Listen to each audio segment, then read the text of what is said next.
am Sarah Spano, less of Sarah. If we go to the next slide, you'll see that's me. So I thought I should probably start with a little bit about myself. So if we go to the next one, you might be wondering, the 10 of you in here who don't know me, who the heck are you and why are you here, right? Fair question. So I was the typical fat baby, overweight kid, fat teenager, actually super morbidly obese adult. 36, and at my highest weight I weighed 460 pounds. That was in September of 2012.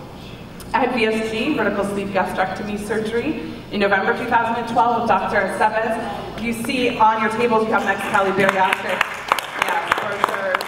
And for anyone who's had surgery with Dr. Aceves, there is a patient reunion tomorrow in his memory. He unfortunately passed away a couple of months ago. But Mexicali bariatric is an amazing place, so I had to plug that. In the last almost 2 years, I've lost 250 pounds. Woo!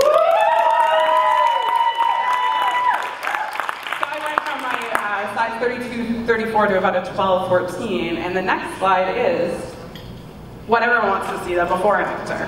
The money shot of my journey or my adventure, as a good friend would say. So that's the part that's all about me. This next part is going to be kind of all about you. I wanted to find a way that we could illustrate what support is and why it's important. So if we go to the next one, it's audience participation time. Woo! And I need a volunteer. Anyone? Oh, Bobby? Bobby Hamilton. Woo! Yeah! Come up here. Where's the clicker? Okay, so we have some music queued up. Oh. Bobby Hamilton, I need your help. Please come up to the front. Sure. Okay, now I'll get out of your way, Bobby. Bobby, we're going to play the music, and I want you to dance for me. Oh. Not for me, like a stripper, just for me. Yeah. That'll be later, but right now I just want you to dance for everyone else while they all watch you. Are you ready? Yeah. Okay, here we go, hopefully. Yeah.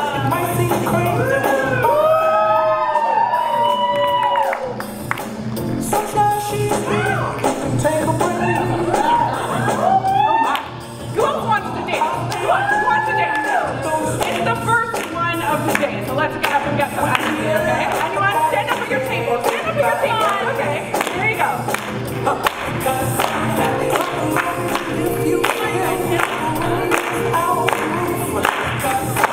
I don't see you dancing back there.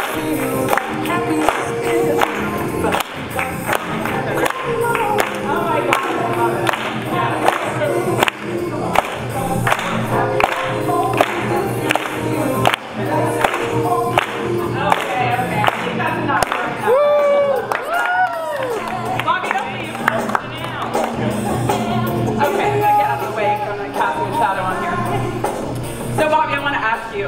When I asked you to come up here and dance by yourself, I know it's you, but how did you feel about it?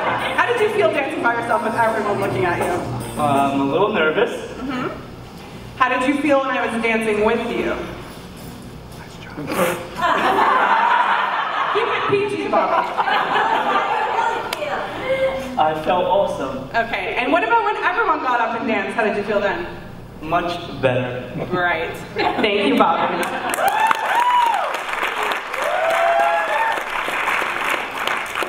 Okay, so that was just a fun little way of illustrating why support is important.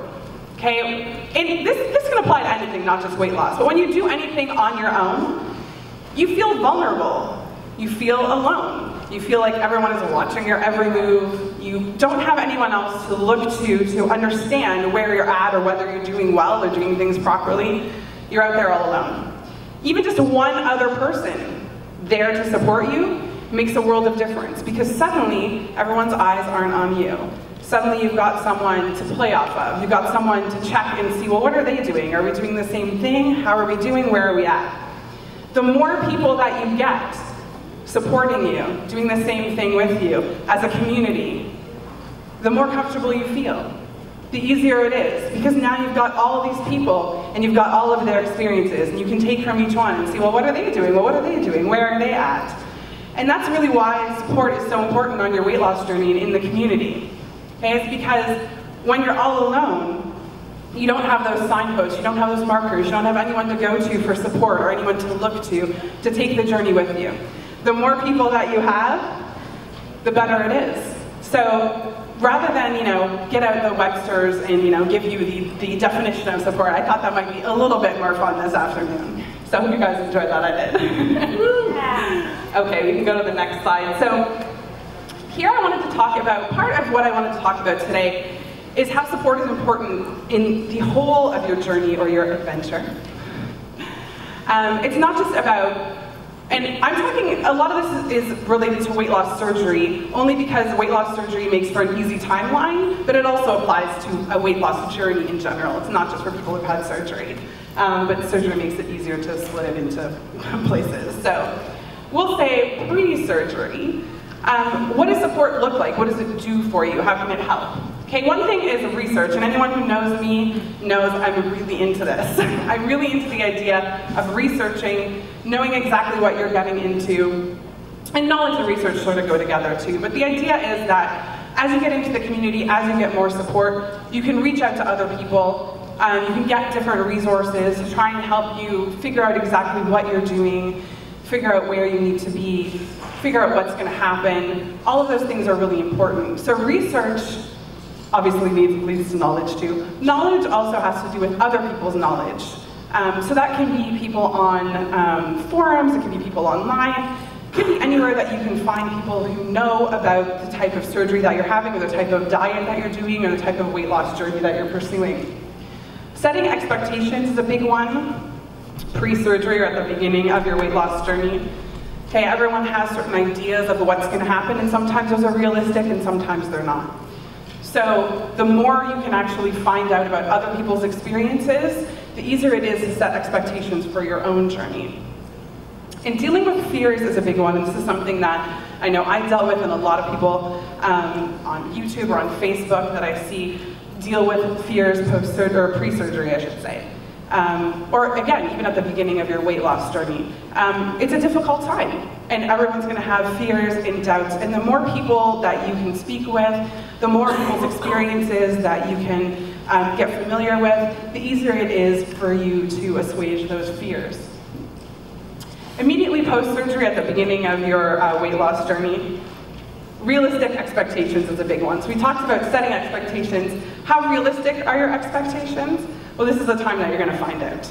And again, the more people that you know, the more people you can talk to, the more people's experiences that you can actually find out about, the more you'll have an idea of what those expectations should be.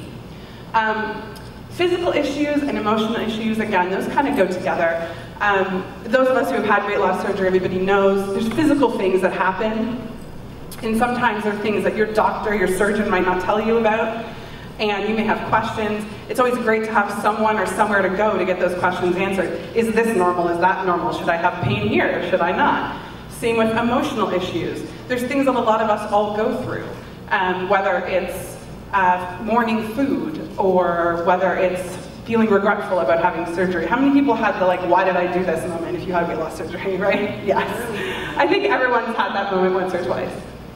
And diet and exercise is another one where it's great to have a support system to be able to go to find out about different stages of diet post-surgery. And these are all things that your surgeon or your bariatric center would also help you out with. But it's nice to just be able to check in with other people and see what they're doing, or what they're eating, get ideas. Same with exercise as well. What are the things that you can do immediately post-surgery that are great? So we can go to the next slide. Your first year post-surgery, to me this is the most important part. They're all important, but this is the one where you're going to do the majority of your weight loss.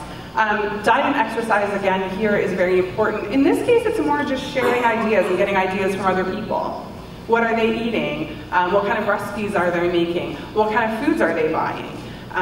Product reviews, all that sort of stuff. Anything that you can do to get more ideas about how to expand your diet, or what some great things are, that's something that I know a lot of people who aren't part of the community have issues with. Exercise as well. What kind of exercise is out there that you can do? Exercise is one of those things that's really personal. So the more you can talk with other people and find out, you know, what are your fitness goals, what do you want to look like, what kind of exercise can you do to get there. Again, the more ideas that you can get, the easier it's going to be. Dealing with challenges is a pretty vague one, but that can really be anything. What I'm basically talking about here is just anything that you're dealing with, whether it's physical, emotional, any of those things, is much easier, especially that first year, when you have someone to talk to, when you have someone who might be going through the same thing. Accountability, that's a big one too, right? Are you on track? Are you staying accountable with your diet, with your exercise, all of those things? Super important that first year when you do the majority of your weight loss. And emotional support, pretty much everyone I know in the community, I would say, has had some kind of, you know, emotional issues, let's say. Maybe not big ones, but it is an emotional thing. And you've got hormones involved and all that stuff. Having emotional support, especially again that first year, is super important to actually having success, especially if you have issues related to emotional eating. You need to have that support to have success.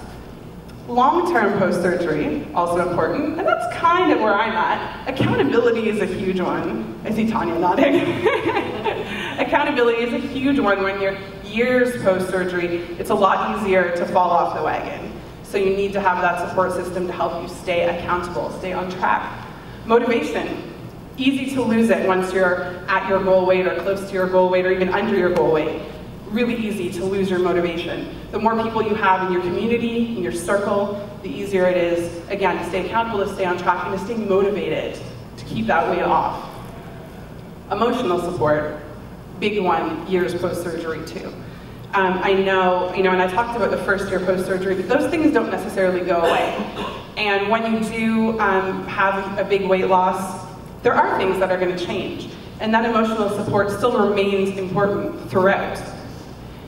Friendship is sort of a funny one, but I know for me that some of the best friendships I've made in my lifetime have been in the last 2 years through this weight loss surgery community. And friendship is important, and it's not just about talking about weight loss surgery. It's about making meaningful friendships through the community where you don't talk about weight loss surgery.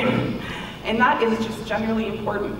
Even on your weight loss journey, it's important that not everything be about weight loss. Last one, throughout your journey or your adventure, the things that really, and sort of to wrap it up, camaraderie, friendship, and understanding. Those are the things that I think throughout are the amazing part about the weight loss surgery community. The amazing part about having the support of the community is that you feel like you have friends, that you have people that you're going through this with. It's kind of like going to war. It's a little bit like being a soldier and sharing the experience of being in the trenches and being in battle with other people. You bond, you get tight, because they understand you. It's like when you're at an event like this and you can walk in the room and you know that everyone understands where you've been and what you've been through. And that's invaluable on this journey. So that's a little bit about support throughout your journey. So again, there's like 10 of you who don't know me, but if you don't know my story, the easiest way for me to talk about why support is important or how that works is to tell you about my weight loss journey. So my support journey went a little bit like this. 2 years ago, I started watching YouTube videos, and I found ObesityHelp.com. And those two things were pretty much my support pre-surgery. That's how I found my surgeon, that's how I even found out about surgery in Mexico. That's how I learned everything that I knew pre-surgery, was through YouTube videos and through ObesityHelp.com forums. An amazing resource. I then started going to a local support group. That was a couple months before my surgery. And I met some really amazing friends there that I'm still friends with to this day. And that really helped me throughout that pre-surgery time. I also started making YouTube videos because YouTube was such a big part of that part of my journey, the pre-surgery research part. And I couldn't give back to those people who had given me so much through their videos, but what I could do was pay it forward. So that's what I decided to do. I decided I would make videos to document my journey and that I would pay it forward. And I have like 300 videos on my YouTube channel now. And the other thing that happened with YouTube was I made amazing connections with other people. Some of the first people who commented on my videos are still my friends today. And that has been one of the most rewarding parts of my journey, are the friends that I've made through YouTube and through Facebook. Facebook was something I didn't really do, and then people kept bugging me, and then I finally joined Facebook. And there's a huge weight loss surgery community on Facebook, and just weight loss surgery, or weight loss community in general. It is a great way to get support, whether you're just reading people's posts or you're chatting with people. Most people wouldn't necessarily think about that. We'll talk about that more later. And I started going to events and meet and greets, just like this one. Last year at this event, Team VSG was born. Woo! Give yourself a hand, Team VSG. Sorry. And that was honestly, in a way, sort of like the turning point of my journey. Even though we were all close before, that was when I really started to understand why that friendship and that support was so important to me. So, okay, I've talked a lot about friendship and support and that sort of thing. Why is it important to me? What do I get out of it? I always have someone to talk to and share things with. I always have someone to share ideas with, to seek advice from if I'm having a problem. I have people I can confess my sins to. I have people to have fun with. I have friends, but I have friends who understand what I'm going through. The most important part is I have real support when things get tough. Whether that's physically, whether it's problems with eating or overeating and not eating, whether it's mentally or emotionally. I know that whatever I'm going through, I have people that I can go to that are willing to support me. Okay, and vice versa, of course. And that's really the beautiful part about the community, is that when you make those connections, you know that there's someone who understands, and probably someone out there who's been through what you've gone through. And it's just a matter of finding them. What it's also given me is the opportunity to travel, to meet people in person, which is amazing, and to make lifelong connections and friendships. And again, that's been the most rewarding part of this journey, probably even more so than losing weight, strange as it might sound, is the friendships that I've made and the connections that I've made. Hashtag and also dating men and women. I don't really remember what that was. Oh, I do actually. If anyone saw Chris Waffle's presentation last year at ObesityHelp, that's an inside joke. But I will be serious for a moment. The person who is probably the most supportive, the most important support on this journey was my husband. And unfortunately, we're no longer together. But single ladies, Will Spano is available. Woo! And I can provide references. I'm just saying. Okay. And not just the ladies. Oh my. Hashtag. And although I have not been dating women, I did also meet the new man in my life, who was also a VSG patient, through YouTube. So even that part of my life has not been untouched by my weight loss journey. And I've been lucky enough to have the support of both of those people, which has been invaluable on my journey. So I couldn't not mention that. All right. So we'll talk about in-person and local options first. On the next slide. Sorry about that. That's okay. Not everyone has access to all of these things. So if you live in a big city, it's probably easy to have all of these things. If you live in a rural place, or you live outside of the US or Canada, then this can be a lot harder.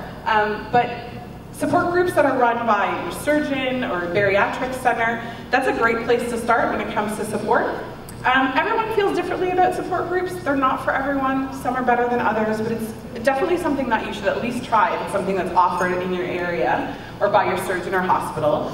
There are also local support groups or coffee groups that are more casual, that aren't necessarily affiliated with anyone in particular. My support group is a group like that. And I know other people who run or are part of groups that are similar to that as well. And again, that's something that you can often find either advertised at your local bariatric center, online. I actually found out about mine through ObesityHelp as well. So ObesityHelp is a great resource to find support. Personal support network and accountability groups, this sort of goes in a couple of different ways, but we're talking here about in-person. So you may have people who are local that you get together with, just as a personal support kind of group of friends or an accountability group. And the other thing is doing what we're doing here, attending conferences, attending meet and greets. That is an amazing way to get support and just to meet people who understand you, who know what you're going through. So those are in-person ones. Online resources and support, obviously you probably all know something about those through ObesityHelp. You've got things like websites and forums like ObesityHelp.com. Again, that's where I started when researching my weight loss journey, and that was one of the biggest things for me. YouTube, which we mentioned. If you happen to be looking for me on YouTube, it's Less of Sarah, that's my channel name, that's how you can find me. I'm subscribed to about 1,000 other YouTubers, so if you're looking for other people to subscribe through, you can just look through my subscriber list. But YouTube is an amazing way to get support and also to give support. So you can find a WLS YouTube video on pretty much any topic. And you may find that you just like making, or you like watching videos. You might find that you like making videos. For me, there's something really rewarding and very cathartic about making videos. So I usually do sort of encourage people to at least watch a few videos and maybe give making a video a try. Facebook is another one. Like I said, there's a very vibrant Facebook community around weight loss and weight loss surgery. I have chat in brackets here because that's something that I know a lot of us do, which is like group Facebook chats, whether it's just chatting about stuff in general, whether it's chatting about something specific, weight loss surgery related. You also have things like Facebook groups that are about specific things. So there's groups out there. I actually run a group called Hey WLSers, What Are You Eating Today? Just people posting what they're eating. There's groups about plastics post-surgery, about pregnancy post-surgery. So that's another great resource if you're looking for specific support. There's other social media like Twitter, Instagram. A lot of the big social media sites do have some weight loss surgery groups or people who you can find that will post about weight loss surgery. Instagram definitely does, for sure. I know Bobby Hamilton is on Instagram. You also have things like Google Hangouts or FaceTime or Skype. That's a great way of connecting with people. We have a fairly regular group that does Google Hangouts. So Google Hangouts, you can actually speak with multiple people at the same time. It's like video conferencing. FaceTime and Skype is usually a one-on-one thing. There is other video conferencing software out there as well, not just Google Hangouts, but that one's fairly useful. And personal support network and accountability group goes in here too, because there's a lot of online accountability groups that you can have, or just, again, personal support network, just your group of friends online that you talk to. All of those resources are available, and all of these things are great if you live rurally and don't have access to some of the other things that we talked about locally. If you can't travel to do things like meet and greets, or, we all have different issues. Some of us have social issues where it's a lot easier for us to connect online than it is in person. So it's a great way of kind of easing yourself in the community at your own pace without having to be face-to-face. The last one is personal support. So this is your spouse, your family, your close friends. This can be the most important form of support, but sometimes it's the hardest one to get. So I know I had a very supportive family, very supportive spouse, very supportive friends. I was very lucky. Not everyone is that lucky. That's why the other forms of support are so important, because if you don't have that support at home or the support of your close friends or family, the support of other people becomes that much more integral to your journey. Part of the reason why that happens is that your spouse, your family, your close friends, they're directly impacted by your journey. So sometimes that causes difficulties with them being able to provide support to you. It's not necessarily always a negative thing, but that's why sometimes you need to find that support outside of your own family. But the good news is, you can often include your family in those other support areas, and sometimes that will actually help. I know lots of people who have a spouse, let's say, that's not supportive, or a parent that's not supportive, that they bring to a support group, or that they have watched YouTube videos with them, or that they Google Hangout with other weight loss surgery patients with, that they bring into their circle that helps them. I have to mention here that some people who are actually in the room, including my husband Will, started a group called the +1 Crew on Facebook, which is for the spouses of weight loss surgery patients. I don't know if that's something that actually has been done before, but they also have a YouTube channel as well, and I know that's been invaluable to a lot of people as a tool, and that is no weight loss surgery patients allowed, spouses of weight loss surgery patients only. So if you are the spouse of a weight loss surgery patient, or you have a spouse who would benefit from that, you can find it. It's +1 crew CRW. Okay, last slide. All right, so today we've talked about getting support. Pretty much this entire thing has been talking about why support's important and how you can get it. But just as rewarding as getting support is giving support. And there's a quote that I found that pretty much summed it up for me. It says, people help you or you help them. And when we offer or receive help, we take in each other, and then we are saved. And that's exactly how I feel. You need to always remember, support is not just about getting, but it's also about giving, and sometimes that part can be the best part of all.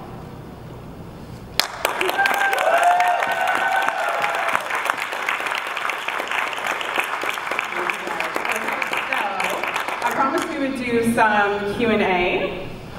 So if anyone has a question, let me know. They're all like looking around at each other. You? Yes? Okay, I actually have 2 questions. Sure. First of all, my burning question is, who gets the cat? I do. but that was Dexter, which is my cat, was actually a gift. So I guess you do. Okay, my other question is, I really am in awe of everything you have done and your support group, and that really goes for everyone who's made YouTube videos.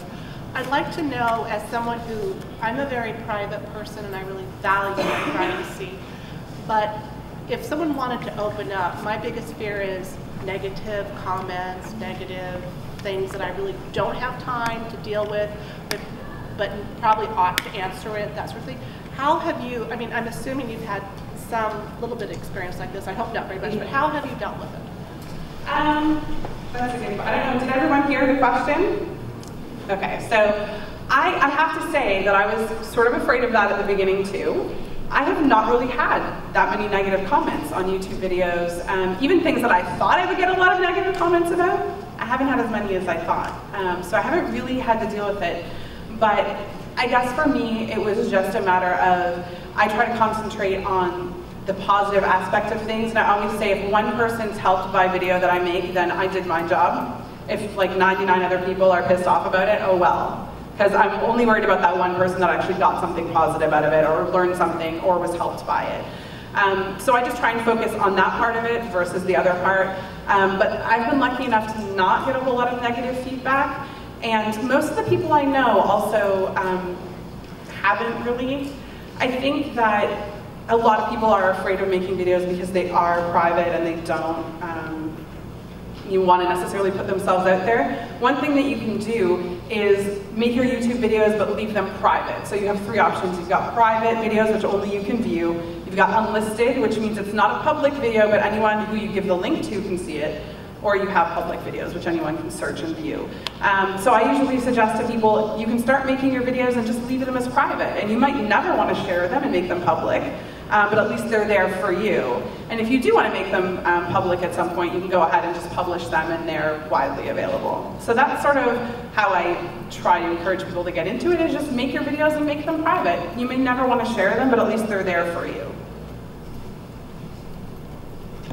I don't know, does anyone actually, I'm bring my phone up here and see what time it is. Okay, yeah, we're good. We have like 15 minutes. Awesome. All right, anyone else? There's one here, right here. Yeah, Sandra? 2 questions. I can remember. Do you ever, well, number one, do you ever watch any of your old videos? And what you've hit gold, yay. What do you think what's your plan for the year in terms of what do you think your biggest challenges are for the next year in this? Okay, so first one is, do I go back and watch my old videos? Rarely. I find it really hard to watch old videos. I'm at the point now where it's not that I don't remember being that person, but now I actually don't see that person when I look in the mirror. So when I watch videos of me at 460, yeah. I'm like, who is that? That's my voice, but that doesn't look like me. So I started to kind of disassociate myself from fat Sarah, morbidly obese Sarah. But I do sometimes go back and watch them, just because I think it's important to remember sort of where you came from. And sometimes I'll go back and watch. I made a video about what it's like to be super morbidly obese and starting a weight loss journey. And at the time it was a really difficult video to make. And I was doubting. I was doubting whether I could do it, whether I was ever going to get to goal, whether that was really going to happen. And sometimes I go back and watch that video because I never want to forget what that was like, being where I am now. So that kind of leads into part 2, which is I did finally hit goal. Yay!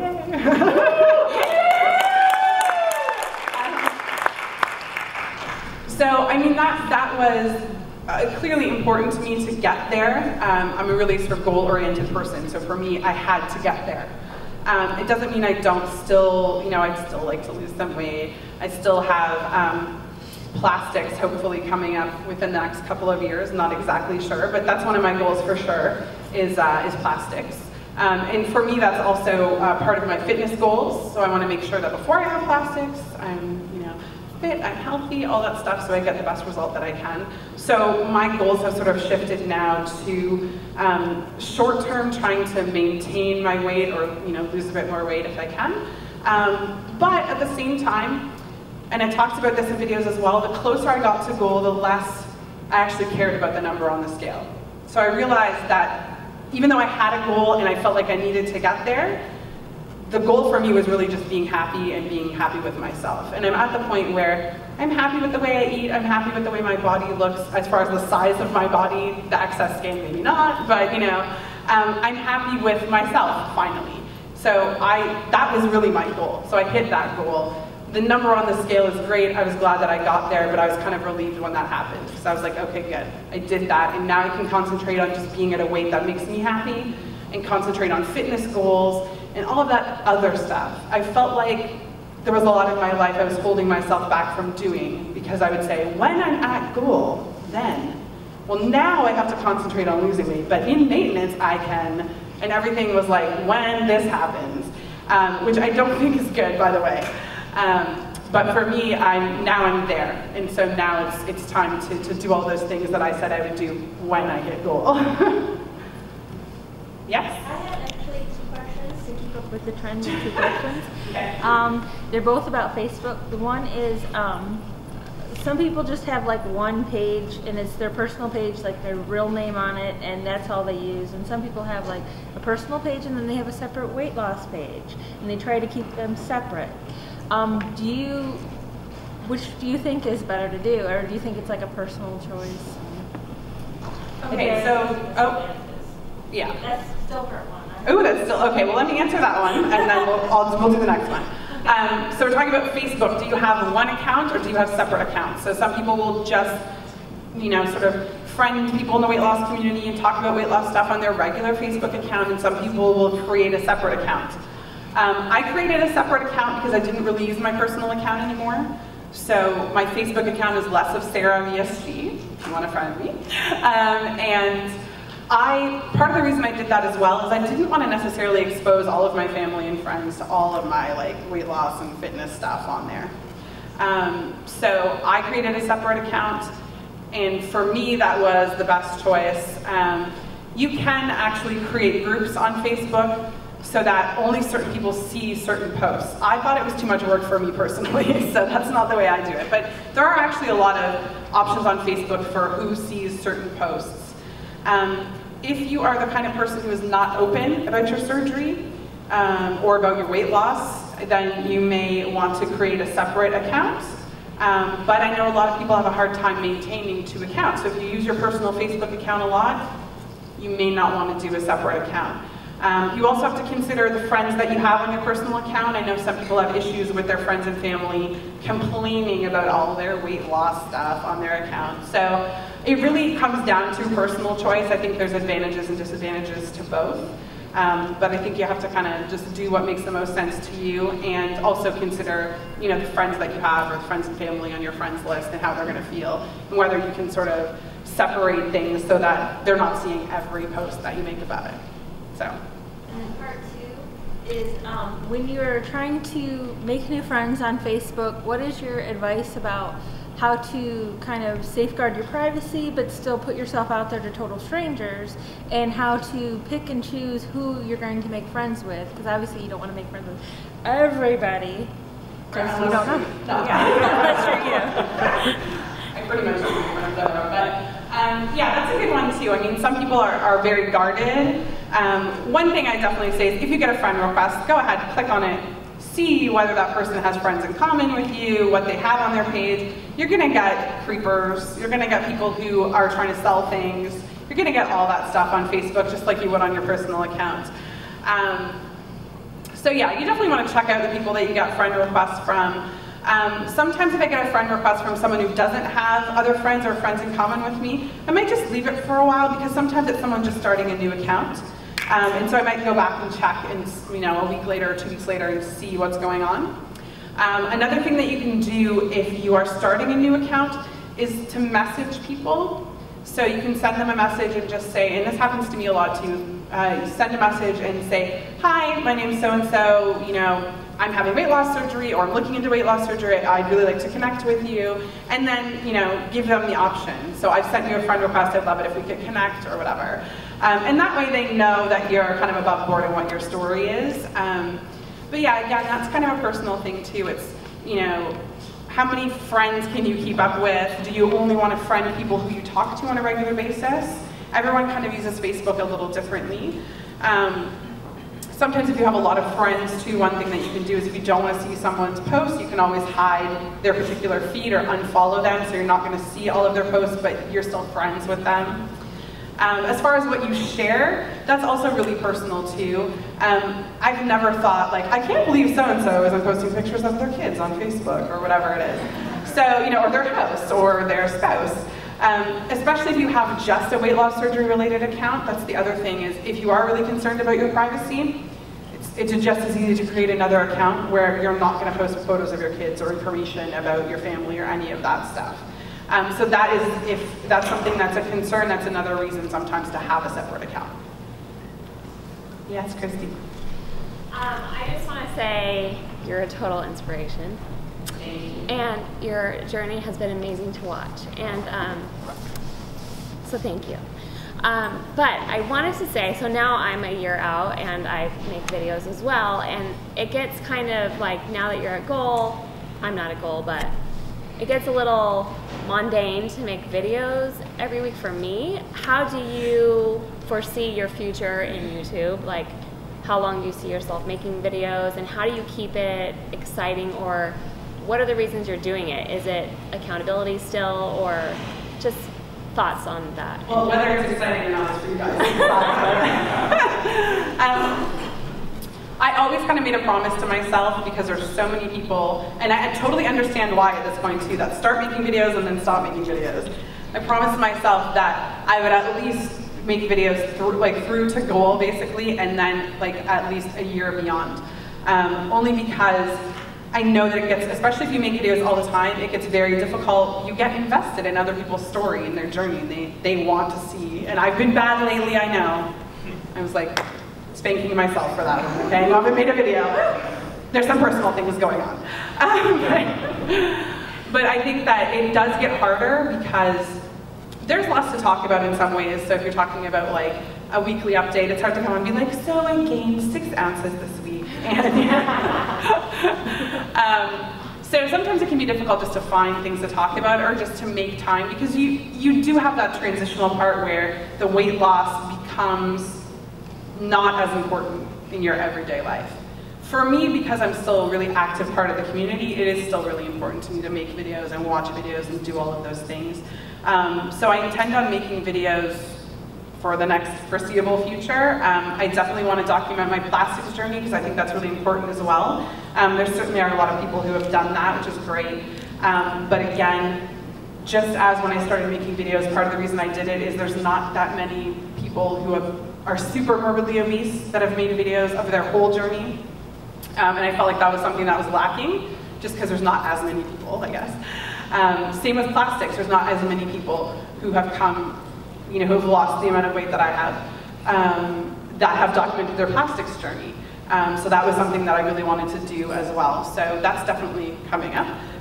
So yeah, I mean, I'll make videos probably as long as people want to watch them, but you know, I think about somebody like Mama Rose. She's been making videos for like, I don't know, 5 or 6 years, or Banded Wendy. So there's definitely people on YouTube who have been making videos for a long time, and yeah, kudos to them for continuing, but I'll keep at it, hopefully.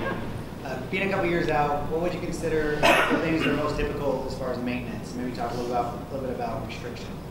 So maintenance is new to me because basically, because of where I started and how much I had to lose, I was not like your typical patient that gets to goal in like 6 months to a year, like some people.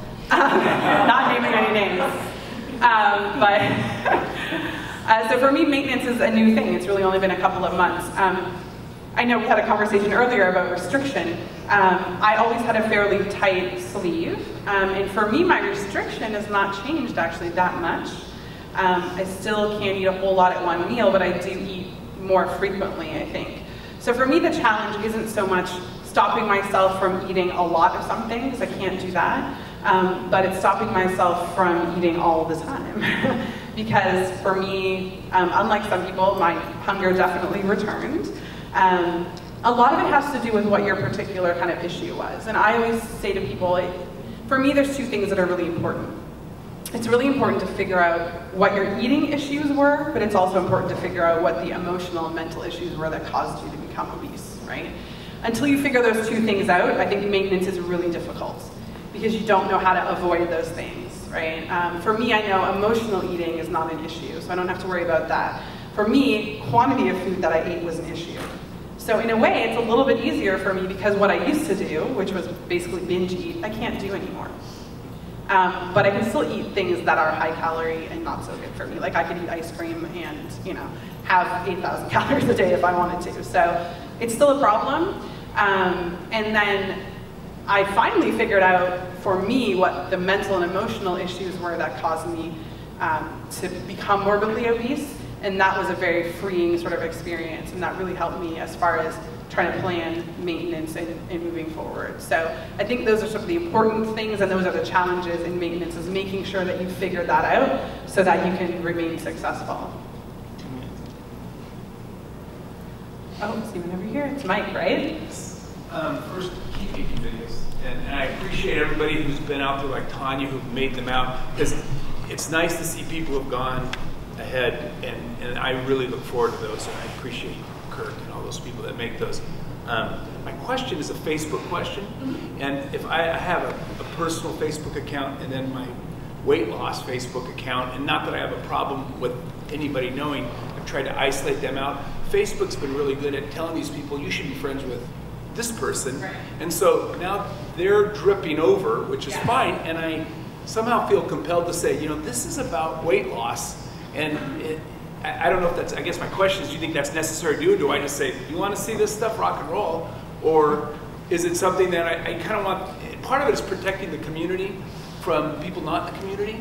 And part of it is, because it's a different, there's a real open, healthy community environment. And sometimes people have ulterior motives. And so I've been kind of trying to do that. But I don't know if that's a necessary thing, or does anybody have any suggestions on how to handle that world? I mean, I sort of have the same issue both with personal friends and then just general people who don't seem weight loss surgery related. And I do exactly what you said. With personal friends, I sometimes will just say, listen, this is my weight loss surgery account. I'd rather not friend you on this account. I don't really use Facebook personally. This is how you can connect with me. I have a few family and friends who are on my weight loss surgery account because they're interested. So they'll say, I want to know about what's going on with, you know, your weight loss and whatever. It's motivating to me. So, you know, can you add me? So yes, I do in those circumstances. If I get a friend request from someone who does not seem weight loss surgery related, then sometimes I'll just send them a message and say, you know, this is a weight loss surgery related account, you know, are you interested in having weight loss surgery? Or I'll just kind of like try and feel them out before I add them. A lot of times people who are not trying to friend you because they are really interested, it's kind of obvious. But I have no problem with sending someone a message and just kind of feeling them out. And if they don't answer, then I feel like they probably weren't interested enough to really be friends anyway. So that's how I deal with it. But yeah, I mean, I definitely think, especially when it comes to like personal friends or family, you have to kind of decide whether that's something that you want to share with people. But I've certainly told people that I prefer, be more comfortable with them not being friends with me on that account.